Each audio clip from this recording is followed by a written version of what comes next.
Machu Picchu is pretty cool. It's like left undiscovered until 1911, and this was a religious site for the Inca.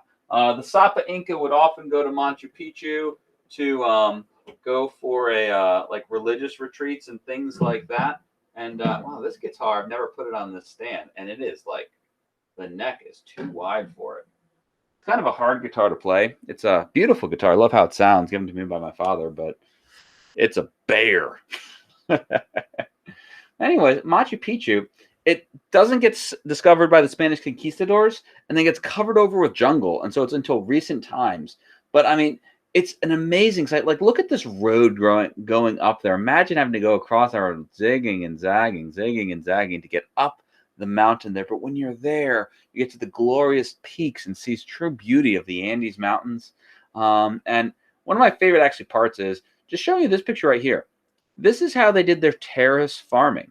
I mean, like, it's straight out of Minecraft, folks. It's like you took Minecraft, had a high res pack and some good lighting maybe, and then there you go. There it is.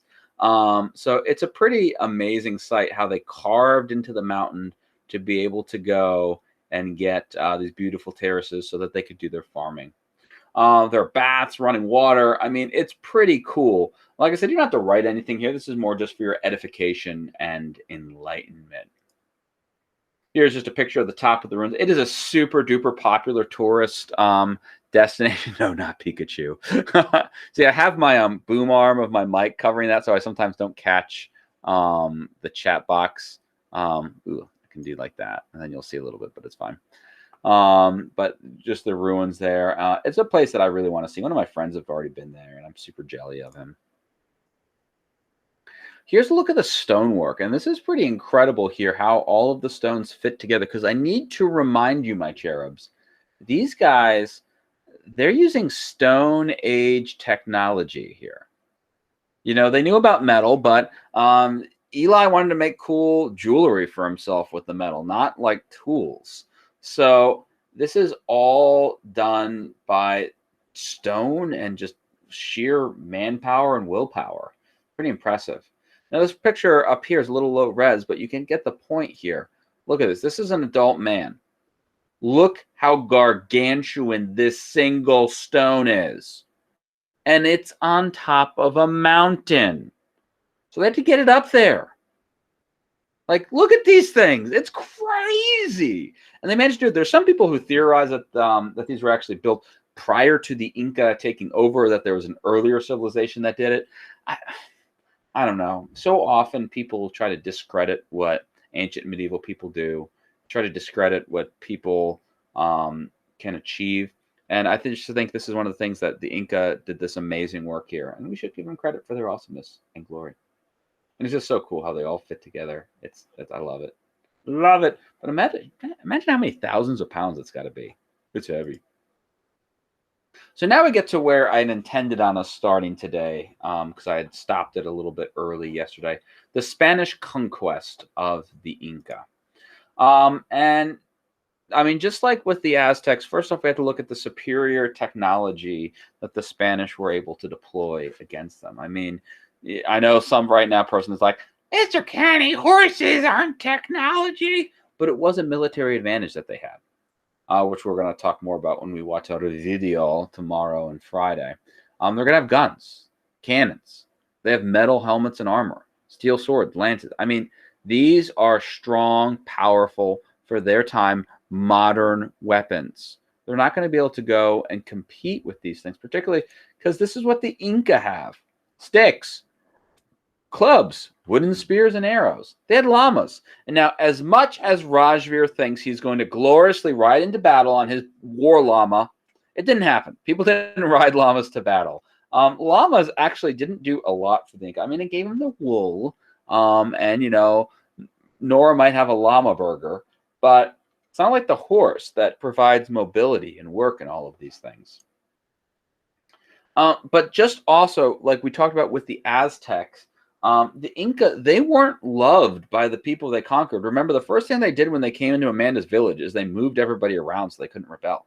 And then they completely controlled every aspect of the people's lives, from bath to bedtime to what job you could do.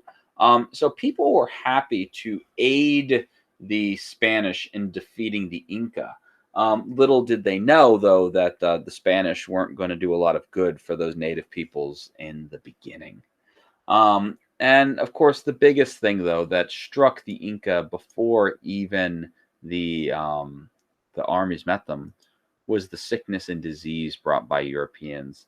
Things like smallpox and measles are going to wind up plaguing through the Inca villages and severely weakening them. But still, I mean, we have to realize the situation. It's 167 men versus what's going to be an army of approximately 80,000 Inca will be there. And the person who manages to do this is named Francisco Pizarro. And he, just like Cortez, he wanted to be rich and famous. That's why these people were coming. They came for gold. They came for glory. They wanted to be considered a hero. And they kind of were to the Spanish. Now, of course, always the first reason given for why they would do this, what looked really good when you're going and telling your king, you know, hey, I want some money to do an expedition to the New World, is it said, oh, we're doing it for God. We want to convert people to Christianity, which does not seem legitimate because, like I said, they came murdering and pillaging as opposed to actually going and sharing the love of Christ. But they had to have an excuse. Now, at Cajamarca, we're going to have this really come where the proverbial poo-poo hits the fan. Where Pizarro is going to have a sneak attack where his 167 Spaniards are going to kill over 2,000 Inca and injure 5,000 more. So look at that, just 7,000 right there against 167. Now, I will note the video that we are going to watch, Guns, Germs, and Steel, is one of my all-time favorites. Like I said before, if I could pick one movie to show my scholars in the 2 years that I teach them, Guns, Germs, and Steel would be the one I pick.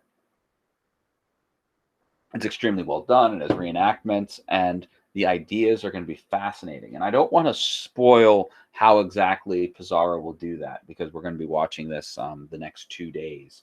But it does have a grievous error. All of my sources have always said 167 Spanish conquistadors, but the movie is 168. And let's face it, it doesn't fit the song as well, so it infuriates me that they would dare say 168. But even if they had that extra guy against 7,000 with 80,000 total being there, I mean, it's just not like that guy doesn't make the difference. Yes, you look way different when I don't have my glasses either. Because you're a blur that way. Yeah, I can't. I see that you did that. Oh, look at that. Yeah, sorry, my glasses are filthy. They're perpetually filthy. Llama versus horses, who will win? Because my thing stopped. Yeah, it's okay, Iris. I understand. Just, you know, I got it all recorded, so if it doesn't work, you know, I've got it back here and you can get anything. But you're amazing. So, Alta Walpa is captured. He's literally, the people holding his litter are murdered in front of his eyes, and he's taken captive. Like I said, I don't want to spoil the movie because it's so stinking good. And basically, the Spanish say, hey, I'll tell you what, dude. You hook us up with some gold, we will totally set you free. We're not going to set it free. Yeah, we'll set you free if you give us some gold. Spoiler, Atahualpa, the final Sapa Inca, gives him gold. We think around $6 million worth. And it was about 11 tons. You don't have to write this, but like pretty much anything gold within the Inca Empire, they wound up giving away. And spoiler, the Spanish never let Atahualpa go. Now they do in his like prison let him have his royal court where he, you know, he's getting fanned by his servants and getting fed by his mouth. They didn't have grapes on the grapevine, but they did have things they put in there. So he's wound up fed and has his court. He learns to play chess, learns how to speak Spanish, but still, despite all this, the Spanish then murder him. They garrote him, which I believe is like getting strangled and stabbed at the same time. And then it appears from this picture, burned. Great, right? Poor Atahualpa. And the bummer about it too is like Atahualpa, like he like thinks he's going to defeat the Spanish, and then like the Spanish like that wind up winning. That's Pizarro. This is his piles of gold that he's given, and there's poor Alta Walpa. here are some of the few remaining artifacts because most of it, unfortunately, was melted down by the Spanish to create gold coins. Um, so a lot of it doesn't exist anymore. So there are a few pieces that were kept. Now, in some irony, the Spanish, who extracted millions and millions of gold and silver from the Central and South America, wind up if you remember Mansa Musa and how he went to Cairo, Egypt, and he crashed the economy by giving away so much gold. The same kind of thing happens to Spain, where rampant inflation happens because there's just so much gold and wealth that that, and then the loss of the Spanish Armada, which you'll learn about under Mr. Mannix in 8th grade. It's gonna, or maybe 7th grade. I think 8th grade though. It's just Spain winds up losing all of the prestige because they go from one of the most powerful of European nations to basically being relegated to the background. And that, my cherubs, is our notes for today about the Inca Empire. I hope you enjoyed and found it insightful.